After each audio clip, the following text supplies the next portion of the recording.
we have the revenue. So if you can read on the previous slides, revenue and expenses and depreciation are given. And so then the last income tax is just going to be a formula. We take the tax rate, which is flat, and multiply the basically the earnings before income tax rate. Think about this. This thing here is, and we multiply that by tau, that's the tax rate. And so here then, that's going to come out to, our income tax rate here is 35%, and so that comes out to exactly 35% of. Okay, and of course we can see here our income, or our income tax and our income is decreasing, because of course our ship is going to become less valuable in terms of daily hires. It's more expensive to run in terms of upkeep over time. All right, so now CapEx, we already discussed that. Now we just have to kind of, how do we put it in the books? CapEx here, it was paid in 3 steps. That was basically straight from the case.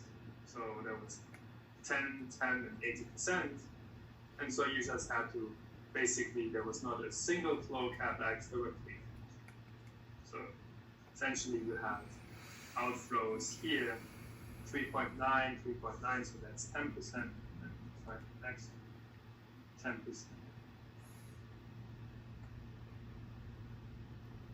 Similarly, the surveys, and we already discussed, there was already the question, the surveys, essentially the CapEx hits the period before the depreciation starts.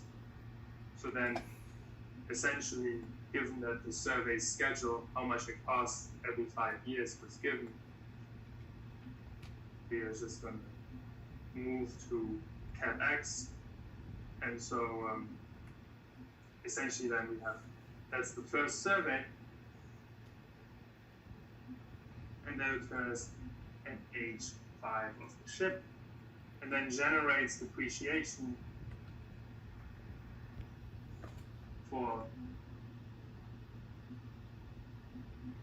5 periods. So that's what we saw. That was the 60,000 depreciation. All right.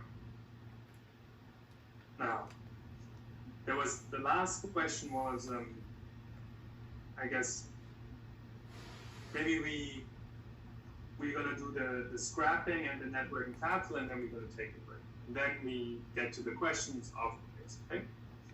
So CapEx, there was basically an assumption here, and there was really just what I asked you to do. There was really nothing kind of there wasn't any conceptual novelties here. So I basically asked you, take the scrap value in year 15, which is 5 million in year 15, and then assume that the scrap value grows at the rate of inflation. So in real terms, the scrap value stays exactly the same. Now you might think, scrap value of metal might also fluctuate with the business cycle and the overall economy, but we're basically ignoring it. So that's an assumption. And now, of course, here, if you scrap after 25 years, we know the book value is 0. Because we did the tax depreciation, we discussed that just a second ago. And so then we exactly hit book value of 0. Okay, so scrapping of the ship, the next slide has the numbers in it. So I basically have the following. I have a scrap value of 6.7 million, which is essentially the 5